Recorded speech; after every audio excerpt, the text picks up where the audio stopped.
Ay, nakakatuwa kanina, dami ko mga nakita mga bata na naka-costume. Hindi lang naman kanina even nung nakarang araw na galing kami ni Boss Ivy sa mall, dami mga bata na naka-costume mga nag-ano sila, celebrate sila ng Halloween party.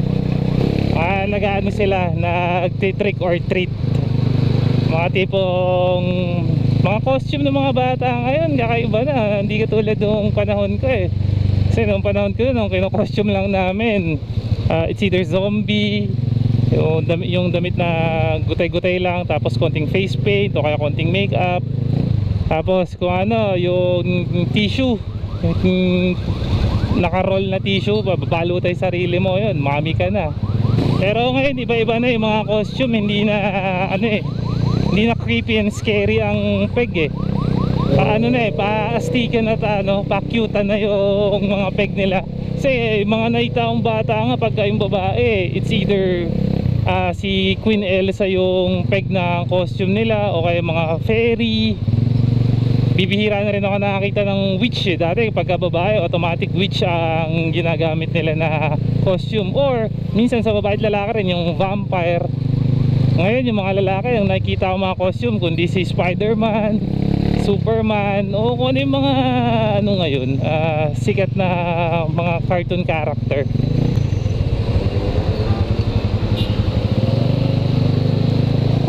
Pero sa bagay mas okay yung ganun.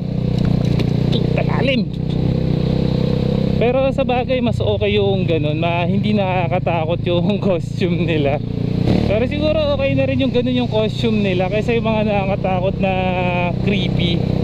Kasi na-associate talaga dati ng mga bata ko, pag ganyang Halloween party, kailangan nakakatakot yung costume Pero di ko rin alam kung saan galing yung Halloween party na yan. Dati naman nung mas bata pa ako wala namang ganun.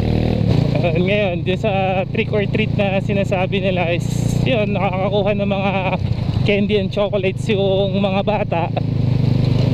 Tapos ang panalo dyan yung mga dentista, kasi pagka yung mga bata hindi pala linis ng ngipin or para toothbrush or para inom ng tubig kapag tapos kumain ng chocolate, mga ilang araw na makalipas, sakit ng ngipin, kita na si dentist.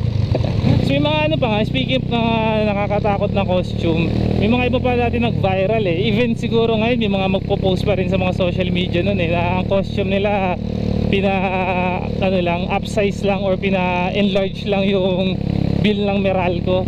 Sabi mas nakakatakot daw na mas nakakatakot na costume kaysa doon sa mga multo-multo totoo naman, pero mas nakakatakot yung tipong pagbukas mo ng wallet mo wala nang laman, o yung gauge ng gas ng mga may sasakyan blinking na, papunta na sa empty.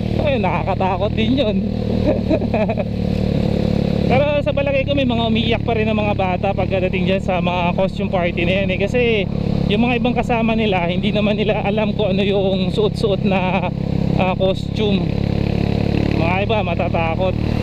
Si Jollibee nagkaroon ng ng promo. Sayang nga lang di namin nabilan yung pamangking ko nun kasi naubusan na rin ang size na costume ni Jollibee.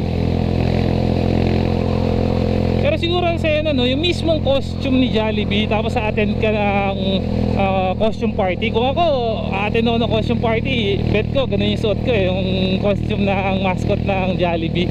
So alam ko, titignan ko nga lang kasi parang feeling ko ang init nung costume na yun mainit na, mabigat pa, limited pa yung vision mo, tapos may mga bata na matutuwa sa'yo, sasakyan yung buntot ni Jollibee. Ako. Kayo ba kapag nagkaroon ba ng mga ganyang Halloween party or costume party, ano bang peg ninyo na costume? Pero magagaling din kasi yung iba, ang ng creativity nila, nakakagawa sila ng mga kakaiba nilang costume. Tapos yung iba galing sa recycle material, yun na-amaze ako sa mga ganun. Tapos meron yung iba, may mga artistic na kamay, body paint o kaya face paint lang yung gamit nila. Nakakatakot na. Hindi ko alam correct me if I'm wrong, prosthetic yata yung tawag doon, yung gumagawa ng mga creepy make-ups dun sa mga shoots o kung ano mga pelikula.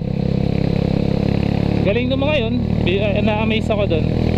Pero minsan mahirap din pagsuotin ng costume yung mga bata kasi irritable sila.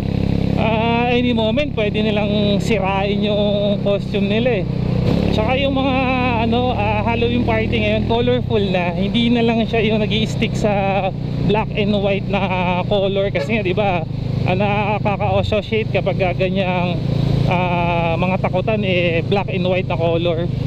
Pero ngayon iba-iba na, may mga syempre mas appealing para sa akin mas appealing yung ganung mga costume kasi yung puro creepy, gothic o mga scary. Tapos hindi nawawala sa mga costume ng mga bata na nagtitrick or treat na yan yung pumpkin nila na yung lalagyan na kulay orange na sangkaterban chocolate ang magiging laman, na minsan ang nakikinabang nun yung mga tito-tita ng mga bata or siguro pati yung mga parents kasi lalo pag yung mga bata maliliit pa. Malapit na ako sa pupuntahan ko. Salamat sa pakikinig ng kwento ko para tungkol sa costume. Pero hindi ko rin talaga alam kung saan galing yung idea of Halloween party. Kasi nung bata naman ako wala namang ganyan.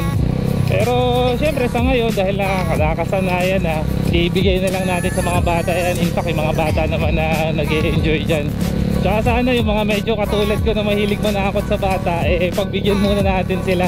Huwag muna natin masyadong takot-takutin, lalo na yung mga creepy na maskara na mapakita mo sa mga bata sa pag-iiyak. Pag-iyak ng bata matutuwa ka na lang kasi tagal mapatahan ng mga magulang yung bata. So hanggang dito na lang, maraming salamat, peace and signing out, ciao.